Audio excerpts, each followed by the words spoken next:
ಶ್ರೀಮತಿ ಅನ್ವಿತಾ ಸೂರ್ಯವಂಶಿ ಭಾಗ 13. ಅನ್ವಿತಾ ಋಗ್ವೇದ ಅವಳ ಹತ್ರ ಬಂದು ಮೆಲ್ಲ ಕರೆದ. ಹ್ಞೂ ವೇದ್. ಅವಳು ಮುದ್ದಾಗಿ ನಗುತ್ತಾ ತಲೆ ಎತ್ತಿ ನೋಡಿದ್ಲು. ಅವಳ ಬಾಯಿಂದ ಮೊದಲ ಬಾರಿಗೆ ಅಫಿಷಿಯಲ್ ಆಗಿ ವೇದ್ ಅನ್ನುವಂತಹ ಮಾತು ಕೇಳಿ ಅವನಿಗೆ ಒಳಗೊಳಗೆ ಒಂಥರ ಸಂತೋಷ ಅನ್ನೋದು ಉಕ್ಕಿ ಬರೋಕ್ಕೆ ಶುರುವಾಗುತ್ತೆ. ಕಾಲಿ ನೆಲಕ್ಕೆ ತಾಗದ ಹಾಗೆ ಗಾಳಿಯಲ್ಲಿ ತೇಲುವಂತಾಗುತ್ತೆ. ಅದರ ತಕ್ಷಣವೇ ಅವಳ ಅರೆಮುಚ್ಚಿದ ಕಣ್ಣುಗಳಲ್ಲಿದ್ದ ಮಾದಕತೆಯನ್ನು ನೋಡಿ ಋಗ್ವೇದ್ಗೆ ಮ್ಯಾಟರೇ ಅರ್ಥ ಆಯಿತು. ಗೆಳೆಯರ ಆ 4 ಜನರ ಗ್ಯಾಂಗ್ ಸೇರಿ ಅವಳಿಗೆ ಏನೋ ಕೂಡಿಸಿ ಸಿಕ್ಕಾಕ್ಸಿದ್ದಾರೆ ಅನ್ನೋದು ಪಕ್ಕ ಆಗೋಯ್ತು. ಅವನು ಮೆಲ್ಲನೆ ಅವಳ ಪಕ್ಕದಲ್ಲಿ ಕುಳಿತುಕೊಂಡು ಆ 4 ಮನಸ್ಸಿನಲ್ಲಿ 100 ಸಲ ಶಪಿಸ್ತಾ, ಅನ್ವಿತಾ, ನೀನು ಈಗ ಸುಮ್ಮನೆ ಹೋಗಿ ಮಲಗಬೇಕು ನಡಿ ಅಂತ ಹೇಳ್ದ. ಹಾಂ, ಇಲ್ಲ, ನಾನು ಇಲ್ಲೇ ಕುಳಿತುಕೊಳ್ತೀನಿ, ಇನ್ನೂ ಸಮಯ ಆಗಿಲ್ಲ. ಆ್ಯಂಡ್ ನನಗೆ ಇನ್ನೂ ಆ ಜ್ಯೂಸ್ ಬೇಕು. ಅನ್ವಿತಾ ಟೇಬಲ್ ಮೇಲಿದ್ದ ಖಾಲಿ ಗ್ಲಾಸ್ ಕಡೆಗೆ ಬೆರಳು ತೋರಿಸಿ ಹಠವನ್ನು ಹಿಡಿದ್ಲು. ಇಲ್ಲ, ಅದು ಜ್ಯೂಸ್ ಅಲ್ಲ, ಇನ್ನೂ ಅದನ್ನೇನಾದರೂ ನೀನು ಕುಡಿದ್ರೆ ನಿನಗೆ ತುಂಬ ತೊಂದರೆ ಆಗಿಬಿಡುತ್ತೆ ಎನ್ನುತ್ತಾ ಋಗ್ವೇದ ಅವಳ ಕೈಯಿಂದ ಆ ಗ್ಲಾಸನ್ನು ಕಿತ್ಕೊಂಡ. ಹಾಂ, ಗ್ಲಾಸ್ ಕಿತ್ಕೊಂಡ ತಕ್ಷಣ ಅನ್ವಿತಾ ಮುಖ ಸಣ್ಣಗೆ ಮಾಡಿಕೊಂಡು ಅಳುವ ತರಹ ನಟಿಸೋಕೆ ಶುರು ಮಾಡ್ಕೊಳ್ತಾಳೆ. ಸರಿ ಅಳ್ಬೇಡ, ನಾನು ಕೊಡ್ತೀನಿ ತಗೋ ಅಂತ ಗಾಬರಿಯಿಂದ ಋಗ್ವೇದ ಜ್ಯೂಸ್ ಬದಲಿಗೆ ನಯವಾಗಿ ಗ್ಲಾಸ್ಗೆ ತಣ್ಣೀರನ್ನು ಸುರಿದು ಅವಳ ಕೈ ಕೊಟ್ಟ. ಅನ್ವಿತಾ ಒಂದೇ ಬಾರಿಗೆ ಆ ಲೋಟವನ್ನು ಬಾಯಿಗೆ ಸುರಿದುಕೊಂಡ್ಳು. ಆದರೆ ಗಂಟಲಿಗಿಳಿದ ತಕ್ಷಣ ಒಳಗಿರೋದು ಜ್ಯೂಸ್ ಅಲ್ಲ ಅಂತ ಗೊತ್ತಾಗಿ ವಿಚಿತ್ರವಾಗಿ ಮುಖ ಸೊಟ್ಟಗೆ ಮಾಡಿಕೊಂಡ್ಳು. ಏಯ್, ಇದು ಜ್ಯೂಸ್ ಅಲ್ವೇ ಅಲ್ಲ, ನನಗೆ ಅದೇ ಜ್ಯೂಸ್ ಬೇಕು. ಅವಳು ಋಗ್ವೇದನ ಕಡೆಗೆ ಕೋಪದಿಂದ ಕಣ್ಣನ್ನು ಕೆಂಪಗೆ ಮಾಡ್ಕೊಂಡು ನೋಡಿದ್ಲು. ಋಗ್ವೇದನಿಗೆ ಅವಳ ಕೋಪ ಕೂಡ ಜಗತ್ತಿನ ಅತಿಯಾದ ಮುದ್ದಾದ ಆ್ಯಕ್ಟಿಂಗ್ ಥರ ಕಾಣಿಸ್ತಿತ್ತು. ದಿನವಿಡೀ ಆಫೀಸ್ನಲ್ಲಿ ತನ್ನೆದುರು ನಿಂತರೆ ಒಂದು ಮಾತು ಕೂಡ ಆಡೋದು ಮುಗ್ದೆ ಈಗ ತನ್ನ ಮೇಲೆ ಇಷ್ಟೊಂದು ಅಧಿಕಾರದಿಂದ ಕೂಗಾಡ್ತಾ ಇರೋವಂಥದ್ದು ಅವನಿಗೆ ಒಳಗೊಳಗೆ ಸಖತ್ ಇಷ್ಟ ಆಗ್ತಾಯಿತ್ತು ಮತ್ತು ಒಂದು ರೀತಿಯ ಮುದವನ್ನು ಕೊಡ್ತಾಯಿತ್ತು. ವೇದ್, ಪ್ಲೀಸ್ ನನಗೆ ಆ ಜ್ಯೂಸನ್ನು ಕೊಡು. ಅನ್ವಿತಾ ಅವನನ್ನೇ ದಿಟ್ಟಿಸುತ್ತಾ ಮತ್ತೆ ಮುದ್ದಾಗಿ ಕೇಳ್ತಾ ಇದ್ದಾಳೆ. ಇಲ್ಲ ಅನ್ವಿತಾ, ಪ್ಲೀಸ್ ಅರ್ಥ ಮಾಡ್ಕೊ, ಆಮೇಲೆ ನಿನಗೆ ತಲೆನೋವು, ವಾಂತಿ ಪ್ರಾಬ್ಲಮ್ ಆಗುತ್ತೆ. ಋಗ್ವೇದ ಅವಳನ್ನು ಸಮಾಧಾನಿಸಲು ಟ್ರೈ ಮಾಡ್ದ. ನನಗೆ ಗೊತ್ತಿಲ್ಲ, ನನಗೀಗಲೇ ಬೇಕದು ಅಷ್ಟೇ. ಅನ್ವಿತಾ ಸೋಫಾದ ಮೇಲೆ ಕಾಲುಗಳನ್ನು ಅಡ್ಡಲಾಗಿ ಇಟ್ಕೊಂಡು ಚಲುವಿಯಂತೆ ಕುಳಿತುಕೊಂಡ್ಳು. ಸರಿ, ಹಾಗಿದ್ರೆ ಒಂದು ಕೆಲಸ ಮಾಡೋಣವಾ, ನಾನು ನಾಳೆ ನಿನಗೆ ಆ ಇಡೀ ಬಾಟ್ಲನ್ನೇ ತಂದು ಕೊಡ್ತೀನಿ, ನಿಜವಾಗಿಯೂ ಪ್ರಾಮಿಸ್. ಋಗ್ವೇದ ಸದ್ಯಕ್ಕೆ ಅವಳನ್ನು ಸಮಾಧಾನಿಸಲು ಸುಳ್ಳು ಭರವಸೆಯನ್ನು ಕೊಟ್ಟ. ನಿಜಾನಾ? ಸುಳ್ಳು ಹೇಳ್ತಿಲ್ಲ ತಾನೆ? ಅನ್ವಿತಾ ಕಣ್ಣನ್ನು ಕಿರಿದು ಮಾಡಿ ಕೇಳಿದ್ಲು. ಹೌದು, ಖಂಡಿತ ಸುಳ್ಳಲ್ಲ ಎನ್ನುತ್ತಾ ವೇದ್ ಪ್ರೀತಿಯಿಂದ ಅವಳ ತೋಳಿನ ಮೇಲೆ ಕೈ ಇಟ್ಟ. ಸರಿ, ಹಾಗಾದರೆ ನನಗೆ ತುಂಬ ನಿದ್ದೆ ಬರ್ತಿದೆ, ನನಗೀಗಲೇ ಮಲಗುವ ಕೋಣೆ ಕರ್ಕೊಂಡು ಹೋಗ್ತೀಯಾ ಅಂತ ಹೇಳುತ್ತಾ ಅವಳು ಕಷ್ಟಪಡುತ್ತಾ ಸೋಫಾದಿಂದ ಎದ್ದು ನಿಂತಳು.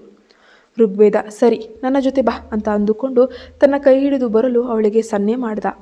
ಆದರೆ ಅನ್ವಿತಾ ಅಲ್ಲೇ ನಿಂತು ನನ್ನನ್ನು ಎತ್ಕೊಳ್ಳಿ ಅಂತ ಸಣ್ಣ ಮಗುವಿನಂತೆ 2 ಕೈಗಳನ್ನು ಮೇಲಕ್ಕೆ ಚಾಚಿದ್ಲು. ಹಾಂ, ಹೌದಾ? ಋಗ್ವೇದನ ಬಾಯಿ ಆಶ್ಚರ್ಯದಿಂದ ಹಾಗೆ ತೆರೆದಿತ್ತು. ಅವಳು ನೇರವಾಗಿ ಎತ್ಕೊಳ್ಳಿ ಅಂತ ಕೇಳಿದ್ದನ್ನು ಅವನಿಗೆ ನಂಬೋಕೆ ಸಾಧ್ಯವೇ ಆಗ್ತಾ ಇಲ್ಲ. ನೀನು ನನಗೆ ಆ ಜ್ಯೂಸನ್ನು ಕೊಡಲಿಲ್ಲ ಅಲ್ವಾ, ಅದಕ್ಕೆ ನಿನಗೆ ಒಂದು ಶಿಕ್ಷೆ ಕೊಡ್ತಾ ಇದ್ದೀನಿ. ಸೊ ಅನ್ವಿತಾ ತನ್ನ ಗಲ್ಲವನ್ನು ಮುಟ್ಕೊಳ್ಳುತ್ತಾ ಏನೋ ಗಾಢವಾಗಿ ಯೋಚನೆ ಮಾಡೋಕ್ಕೆ ಶುರು ಮಾಡ್ತಾಳೆ. ನಿನಗೆ ಕೊಡೋಕೆ ನನ್ನ ಹತ್ತಿರ ತುಂಬ ಶಿಕ್ಷೆಗಳಿವೆ ಗೊತ್ತಾ, ಆದರೆ ಇವತ್ತಿಗೆ ಬರೀ ಈ ಒಂದು ಶಿಕ್ಷೆ ಸಾಕು. ಅವಳು ತೂರಾಡುತ್ತಾ ಅಲ್ಲಿ ಇಲ್ಲಿ ಹೆಜ್ಜೆ ಹಾಕುತ್ತಾ ತನ್ನಷ್ಟಕ್ಕೆ ತಾನು ಮಾತಾಡ್ಕೊಳ್ತಾ ಇದ್ದಾಳೆ. ಋಗ್ವೇದ ಮುಗುಳ್ನಗುತ್ತಾ ಮುಂದೆ ನಡೆದು ಬಂದು ಒಂದೇ ಒಂದು ಬಿಗಿಯಾದ ಬಾಹುಬಂಧನದಲ್ಲಿ ಅವಳನ್ನು ಮೆಲ್ಲನೆ ಎತ್ಕೊಂಡ. ಮನಸ್ಸಿನಲ್ಲೇ ಅಂದುಕೊಂಡ, ಒಂದು ವೇಳೆ ತಪ್ಪು ಮಾಡಿದಾಗಲೆಲ್ಲ ಇಂತಹ ಮುದ್ದಾದ ಶಿಕ್ಷೆ ಸಿಗೋದಾದರೆ ನಾನು ಪ್ರತಿದಿನ 100 ತಪ್ಪುಗಳನ್ನು ಮಾಡೋಕ್ಕೂ ಕೂಡ ರೆಡಿ ಇರ್ತೀನಿ ಅಂತ. ಅವನು ಎತ್ತಿಕೊಳ್ಳುತ್ತಿದ್ದಂತೆ ಅನ್ವಿತಾ ಅವನ ಎದೆಯ ಮೇಲೆ ತನ್ನ 2 ಪುಟ್ಟ ಕೈಗಳನ್ನು ಇಟ್ಕೊಂಡ್ಳು. ಹಾಂ ವೇದ, ಅವಳು ಮಧ್ಯದಲ್ಲೇ ಜೋರಾಗಿ ನಗೋಕೆ ಶುರು ಮಾಡ್ಕೊಳ್ತಾಳೆ. ಏನಾಯಿತು ಅನ್ವಿತಾ, ಯಾಕೆ ನಗ್ತಾ ಇದೆಯಾ? ಋಗ್ವೇದ ಮೆಟ್ಟಿಲುಗಳನ್ನು ಹತ್ತುತ್ತಾ ಪ್ರೀತಿಯಿಂದ ಕೇಳಿದ್ದ. ನಿನ್ನ ಈ ಕೂದಲು ತುಂಬ ಚಿಕ್ಕದಾಗಿವೆ ಕಣೋ. ಅನ್ವಿತಾ ನಶೆಯಲ್ಲಿ ಕೈ ಚಾಚಿ ಅವನ ಗಡ್ಡದ ಕೂದಲನ್ನು ಹಿಡಿದು ಎಳಿತಾ ಇದ್ಲು. ಓ ದೇವರೇ, ಅದು ತಲೆಯಲ್ಲಿರೋ ಕೂದಲು ಅಲ್ಲ, ಅದು ನನ್ನ ಗಡ್ಡ. ವೇದ್ ನೋವಿನಲ್ಲೂ ನಗುತ್ತಾ ಅವಳಿಗೆ ವಿವರಿಸಿದ. ಗಡ್ಡನಾ ಅಂದರೆ ಏನು? ಅವಳು ತುಂಬ ಮುಗ್ಧವಾಗಿ ಕಣ್ಣು ಅರಳಿಸಿ ಕೇಳಿದ್ಲು. ಅವಳ ಆ ಅಮಾಯಕ ಪ್ರಶ್ನೆಗೆ ಆ ಪರಿಸ್ಥಿತಿಯಲ್ಲಿ ಹೇಗೆ ಉತ್ತರಿಸಬೇಕೆಂದು ಅವನಿಗೆ ತಿಳಿಲೇ ಇಲ್ಲ. ಅದೃಷ್ಟವಶಾತ್ ಅದೇ ಸಮಯಕ್ಕೆ ಅವರು ಮೇಲಿನ ಬೆಡ್ರೂಮನ್ನು ತಲುಪ್ತಾರೆ. ಋಗ್ವೇದ ನಿಧಾನವಾಗಿ ಅವಳನ್ನು ಬೆಡ್ ಮೇಲೆ ಕೆಳಗೆ ಇಳಿಸ್ದ. ನೋಡನ್ವಿತಾ, ನೀನೀಗ ಯಾವುದೇ ರೀತಿಯ ಹಠವನ್ನು ಮಾಡದೆ ನೆಮ್ಮದಿಯಿಂದ ಮಲಗಬೇಕು, ಸರಿನಾ? ಅವನು ಮಗುವಿನ ಹಾಗೆ ಹೇಳಿಕೊಡುವಂತೆ ವಿವರಿಸೋಕೆ ಶುರು ಮಾಡ್ತಾನೆ. ಇಲ್ಲ ಇಲ್ಲ, ನನಗೆ ವಿಪರೀತ ಬಿಸಿ ಆಗ್ತಿದೆ ಎಂದು ಗುಣಗುತ್ತಾ ಅವಳು ತನ್ನ ಕೈಯಿಂದ ಸೀರೆಯ ಸೆರಗನ್ನು ತೆಗೆಯೋಕೆ ಶುರು ಮಾಡಿಕೊಳ್ತಾಳೆ.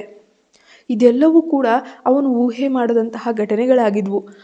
ಅವಳು ಸೀರೆಯನ್ನು ತೆಗಿತಾ ಇರೋದನ್ನು ಕಂಡು ಋಗ್ವೇದ ಗಾಬರಿಯಿಂದ ತಕ್ಷಣವೇ ಅವಳ ಕೈಗಳನ್ನು ಗಟ್ಟಿಯಾಗಿ ಹಿಡಿದುಕೊಂಡ್ಬಿಟ್ಟ. ಹೇ ಅನ್ವಿತಾ, ಏನು ಮಾಡ್ತಾ ಇದ್ದೆ ನೀನು? ನಿನ್ನ ನಿಯಂತ್ರಣದಲ್ಲಿರು. ನಿನಗೆ ಕುಡಿದದ್ದು ಹೆಚ್ಚಾಗಿದೆ ಅನಿಸುತ್ತೆ. ಋಗ್ವೇದನ ದವಡೆಗಳು ನಡುಗಿದ್ವು. ನನಗೆ ಬಿಸಿ ಆಗ್ತಿದೆ ಅಂತ ಹೇಳ್ತಿದ್ದೀನಲ್ವ, ತುಂಬ ಶೆಕೆ. ನಾನು ಸೀರೆ ಬಿಚ್ತಿದ್ದೀನಿ ಬಿಡು. ಅನ್ವಿತಾ ಆಟ ಹಿಡಿದ್ಲು. ಇಲ್ಲ ಇಲ್ಲ ಇಲ್ಲ ಬೇಡ, ನಾನು ಆ ಕಡೆ ನೋಡು, ಅಲ್ಲಿ ಬಾತ್ರೂಮ್ ಇದೆಯಲ್ಲ, ಅಲ್ಲಿಗೆ ಹೋಗಿ ಬಟ್ಟೆ ಬದಲಾಯಿಸ್ಕೊಂಡು ಬಾ. ಅವನು ಬಾತ್ರೂಮ್ ಕಡೆಗೆ ಬೆರಳನ್ನು ತೋರಿಸಿ ಅವಳನ್ನು ಸಮಾಧಾನಿಸಲು ನೋಡ್ದ. ಆದರೆ ನಾನು ಅಲ್ಲಿ ಹೋಗಿ ಏನು ಧರಿಸಬೇಕು? ಅವಳು ಸೀರೆ ಬಿಡುವುದನ್ನು ನಿಲ್ಲಿಸಿ ಯೋಚಿಸೋಕೆ ಪ್ರಾರಂಭಿಸಿದ್ಲು. ಆಗ ಋಗ್ವೇದನಿಗೂ ನಿಜವಾಗಿಯೂ ಬಹಳ ಆಶ್ಚರ್ಯವಾಗಿತ್ತು. ಇಷ್ಟು ದಿನ ಆಫೀಸ್ನಲ್ಲಿ ಮತ್ತು ಮನೆಯಲ್ಲಿ ಒಂದು ಮಾತು ಕೂಡ ಆಡದೆ ಮೂಕೆಯಾಗಿದ್ದ ಅನ್ವಿತಾಳೇನ ಇವಳು? ನಿಜವಾಗಿಯೂ ಇವಳು ನಾನು ಮದುವೆ ಆದವಳೇನಾ? ಒಂದು ದಿನದಲ್ಲಿ ಅವಳು ಇಡೀ ವರ್ಷದ ಮಾತುಗಳನ್ನು ಇವತ್ತೇ ಹಾಡುತ್ತಿರುವಂತೆ ಕಾಣಿಸ್ತಾ ಇತ್ತು. ಸರಿ, ನೀನು ಸುಮ್ಮನೆ ಕೂತ್ಕೋ, ನಾನು ನಿನ್ನ ವಾರ್ಡ್ರೂಮ್ನಿಂದ ಬಟ್ಟೆಗಳನ್ನು ತಂದು ಕೊಡ್ತೀನಿ, ಅದನ್ನು ಧರಿಸುವಿಯಂತೆ ಅಂತ ವೇದ್ ಹೇಳಿದ. ಇಲ್ಲ, ಬಟ್ಟೆಗಳು ನನಗೆ ಸಿಕ್ಕಿಬಿಟ್ವು. ಅನ್ವಿತಾ ಯಾವುದೋ ನಿಧಿ ಸಿಕ್ಕಿದಂತೆ ಸಡನ್ನಾಗಿ ಜೋರಾಗಿ ಕೂಗಾಡ್ತಾಳೆ. ಎಲ್ಲಿದೆ ಅಂತ ತೋರಿಸು, ನಾನು ನಿನಗೆ ತಂದು ಕೊಡ್ತೀನಿ. ಋಗ್ವೇದ ಅವಳ ಮುಖವನ್ನೇ ನೋಡುತ್ತಾ ಕೇಳಿದ್ದ. ನನಗೆ ಇದೇ ಬೇಕು. ಅವಳು ನೇರವಾಗಿ ಋಗ್ವೇದ್ ಧರಿಸಿರುವಂತಹ ಶಾರ್ಟ್ ಕಡೆಗೆ ಬೆರಳನ್ನು ತೋರಿಸಿ ಹಠ ಹಿಡಿತಾಳೆ.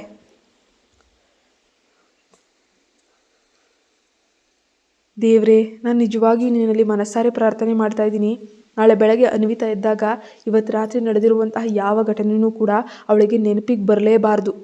ಇಲ್ಲಾಂದರೆ ನಾಳೆ ಬೆಳಗ್ಗೆ ಅವಳ ಮುಜುಗರ ನೋಡಿ ಅವಳಿಗೆ ಖಂಡಿತವಾಗಿಯೂ ಹಾರ್ಟ್ ಅಟ್ಯಾಕ್ ಆಗಿಬಿಡುತ್ತೆ ಎಂದು ಋಗ್ವೇದ ಮನಸ್ಸಿನಲ್ಲಿಯೇ ದೇವರನ್ನು ಬೇಡಿಕೊಳ್ಳೋಕೆ ಶುರು ಮಾಡ್ತಾನೆ.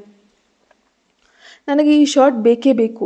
ಅನ್ವಿತಾ ಅರೆ ಮುಚ್ಚಿದ ಕಣ್ಣುಗಳಿಂದಲೇ ಅವನ ಶಾರ್ಟ್ನ ಗುಂಡಿಗಳನ್ನು ಬಿಚ್ಚಲು ಕೈ ಹಾಕಿದ್ಲು. ಹೌದೌದು, ಇರೋ, ಬಾ ಬಾ ನಾನೇ ಬಿಚ್ಚಿಕೊಡ್ತೀನಿ. ಋಗ್ವೇದ ಗಾಬರಿಯಿಂದ ತಾನೇ ಶಾರ್ಟನ್ನು ತೆಗೆದು ಅವಳ ಕೈಗೆ ಕೊಟ್ಟ. ಆದರೆ ಶಾರ್ಟ್ ಕೈಗೆ ಸಿಕ್ಕ ಮೇಲೂ ಅನ್ವಿತಾಳ ಕಣ್ಣುಗಳು ಮಾತ್ರ ಅವನ ಕಟ್ಟುಮಸ್ತಾದ ದೇಹದ ಮೇಲೆಯೇ ನೆಟ್ಟಿದ್ವು. ಅವಳ ಮೃದುವಾದ ಬೆರಳುಗಳು ಅವನ ಬರೀ ಎದೆಯ ಮೇಲೆ ನಿಧಾನವಾಗಿ ಚಲಿಸೋಕೆ ಪ್ರಾರಂಭಿಸಿದ್ವು. ಅವಳ ಆ ಬೆರಳುಗಳ ಸ್ಪರ್ಶಕ್ಕೆ ಋಗ್ವೇದನ ಇಡೀ ದೇಹದಲ್ಲಿ ಒಮ್ಮೆಗೆ ಒಂದು ಹೈ ವೋಲ್ಟೇಜ್ ಕರೆಂಟ್ ಹರಿದಂಗಾಯಿತು. ಅಯ್ಯೋ, ಅವನಿಗೆ ಎಷ್ಟು ಕಷ್ಟ ಆಗ್ತಿತ್ತು ಅಂದರೆ ನರಕ ಯಾತನೆ. ಬಾಯಲ್ಲಿ ಬಿಸಿಯಾದ ತುಪ್ಪ ಇಟ್ಕೊಂಡಾಗಾಯಿತು. ಪ್ಲೀಸ್ ಅನ್ವಿತಾ, ಹೀಗೆಲ್ಲ ಮಾಡಿ ನನ್ನ ಕಂಟ್ರೋಲ್ ತಪ್ಪಿಸಬೇಡ. ಅವನು ಕಷ್ಟಪಟ್ಟು ಅವಳ ಕೈಗಳನ್ನು ಹಿಡಿದು ತಡೀತಾ ಇದ್ದಾನೆ. ಇದು ನಿಜವೇ? ಅವಳು ಹಮಲಿನಲ್ಲಿ ಕಣ್ಣು ಮಿಟುಕಿಸುತ್ತಾ ಅವನ ಎದೆಯ ಸ್ನಾಯುಗಳನ್ನು ಮುಟ್ಟಿ ಕೇಳ್ತಾ ಇದ್ದಾಳೆ. ಅವನು ಹೌದು ಎನ್ನುವಂತೆ ತಲೆಯನ್ನು ಕೂಡ ಅಳ್ಳಾಡಿಸ್ತಾ ಇದ್ದಾನೆ. ಇದು ನಿಜವೇನಾ? ಇದೇನು ಪ್ರಶ್ನೆ ಮಾರಾಯ? ದಿನ ಬೆಳಗ್ಗೆ ಎದ್ದು 2 ಗಂಟೆಗಳ ಕಾಲ ಜಿಮ್ನಲ್ಲಿ ಬೆವರು ಸುರಿಸಿ ಈ ಬಾಡಿ ಬಿಲ್ಡ್ ಮಾಡಿರೋದು. ಇವಳಿಗೆ ಇದು ನಿಜಾನ ಅಂತ ಡೌಟಾ? ಋಗ್ವೇದನಿಗೆ ಈಗ ತನ್ನ ತಲೆಗೆ ತಾನೇ ಹೊಡೆದುಕೊಳ್ಳಬೇಕು ಅನ್ನಿಸುವಷ್ಟು ಒಂಥರ ಪೇಚಿಗೆ ಸಿಲುಕಿದ್ದ. ಬಾ, ನಾನು ನಿನ್ನನ್ನು ಬಾತ್ರೂಮ್ ಹತ್ರ ತೊಗೊಂಡು ಹೋಗಿಬಿಡ್ತೀನಿ. ಅವನು ಮತ್ತೆ ಅವಳನ್ನು ಕೈಗಳಲ್ಲಿ ಎತ್ಕೊಂಡು ಹೋಗಿ ಬಾತ್ರೂಮ್ ಒಳಗಡೆ ಹೋಗಿ ನಿಲ್ಲಿಸ್ತಾನೆ. ನೋಡು, ಇಲ್ಲಿ ಬಟ್ಟೆ ಇದೆ, ಸರಿಯಾಗಿ ಚೇಂಜ್ ಮಾಡ್ಕೋಬೇಕು. ನಾನು ಹೊರಗಡೆ ನಿನಗೋಸ್ಕರ ಕಾಯ್ತಾ ಇರ್ತೀನಿ, ಆಯಿತಾ ಎಂದು ಮಗುವಿಗೆ ಹೇಳುವಂತೆ ಹೇಳಿ ವಿವರಿಸ್ತಾನೆ. ನೀನು ಎಲ್ಲಿಗೂ ಹೋಗ್ಬೇಡ, ಇದನ್ನು ನಿಲ್ಲಿಸಬೇಡ. ಅನ್ವಿತಾ ಮತ್ತೆ ಅವನ ಎದೆಯ ಮೇಲೆ ತನ್ನ ಬೆರಳುಗಳನ್ನು ಓಡಾಡಿಸಲು ಮುಂದಾದ್ಲು. ಋಗ್ವೇದ ಅಲ್ಲಿ ನಿಂತರೆ ತನ್ನ ಭಾವನೆಗಳು ಪೂರ್ತಿ ನಿಯಂತ್ರಣ ತಪ್ಪುತ್ತೆ ಅಂತ ಗೊತ್ತಾಗಿ ತಕ್ಷಣವೇ ರೂಮ್ನಿಂದ ಹೊರಗೆ ಓಡ್ ಬರ್ತಾನೆ. ಅವನು ಒಮ್ಮೆ ಕನ್ನಡಿಯಲ್ಲಿ ತನ್ನ ಮುಖ ನೋಡಿ ನಿಟ್ಟುಸಿರು ಬಿಟ್ಟ.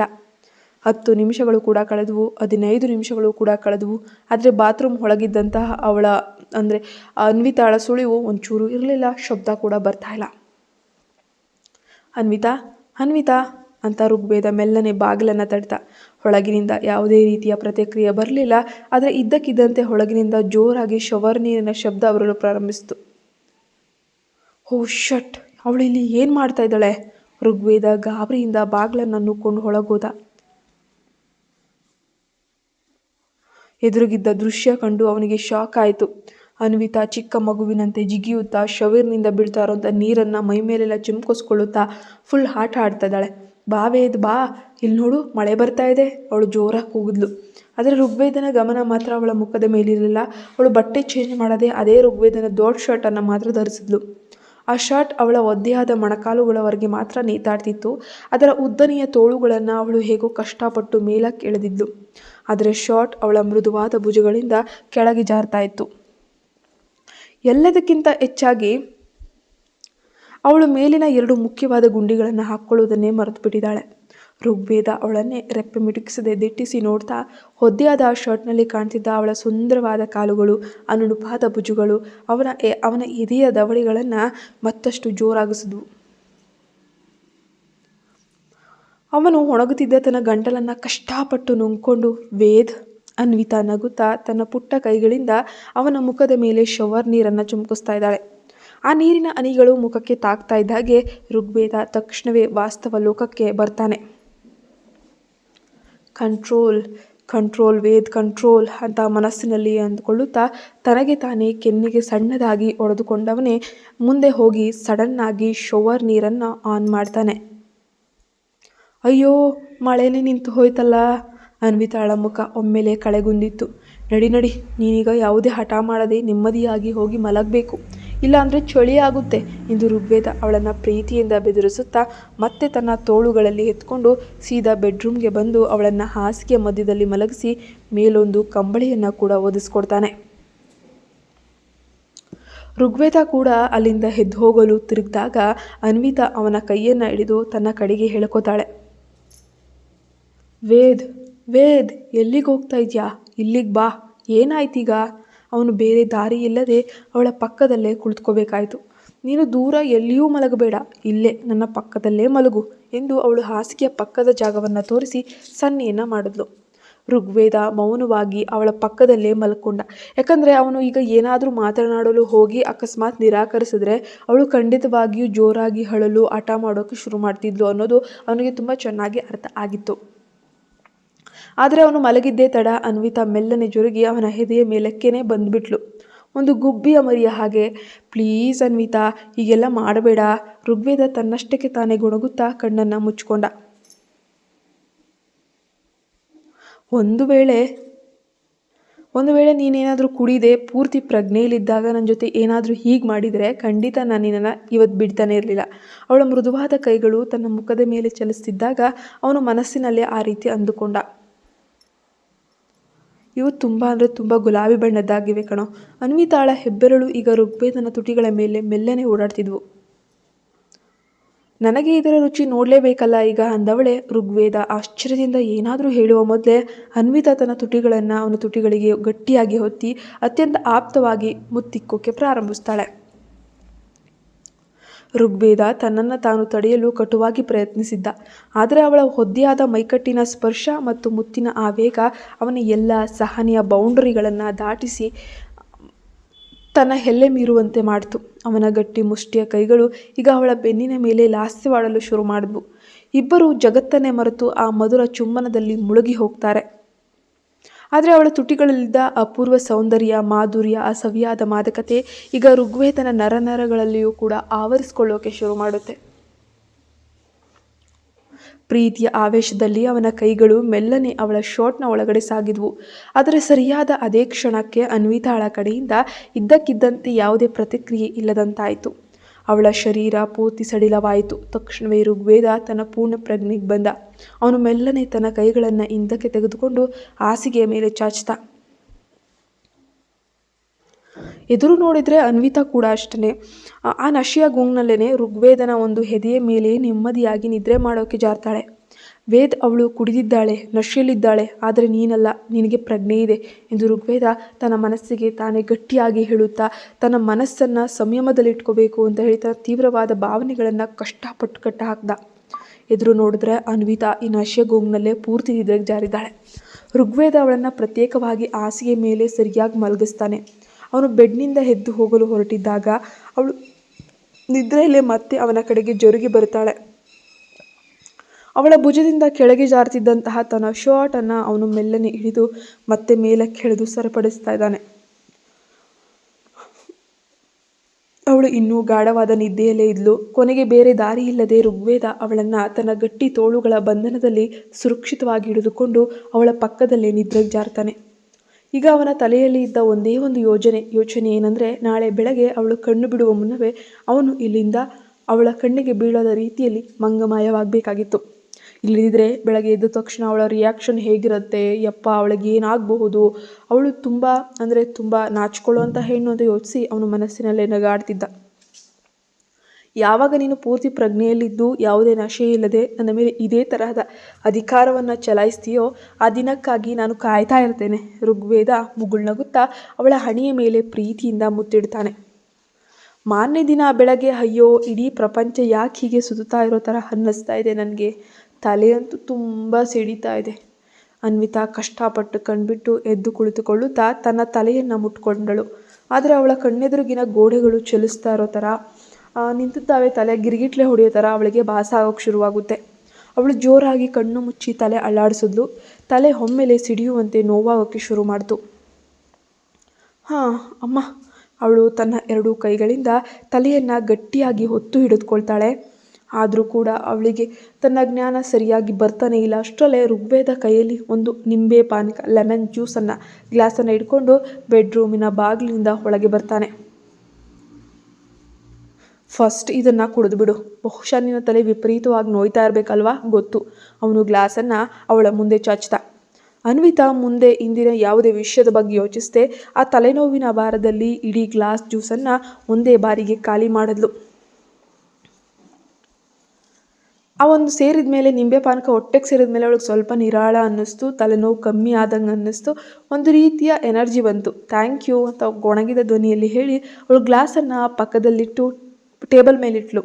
ಆದರೆ ಗ್ಲಾಸ್ ಇಟ್ಟು ತಲೆ ಎತ್ತಿದ ತಕ್ಷಣ ಅವಳ ಗಮನ ಸೀದಾ ಪಕ್ಕದಲ್ಲಿದ್ದ ದೊಡ್ಡ ಕನ್ನಡಿಯ ಕಡೆಗೆ ಹೋಗುತ್ತೆ. ಅಷ್ಟೇ.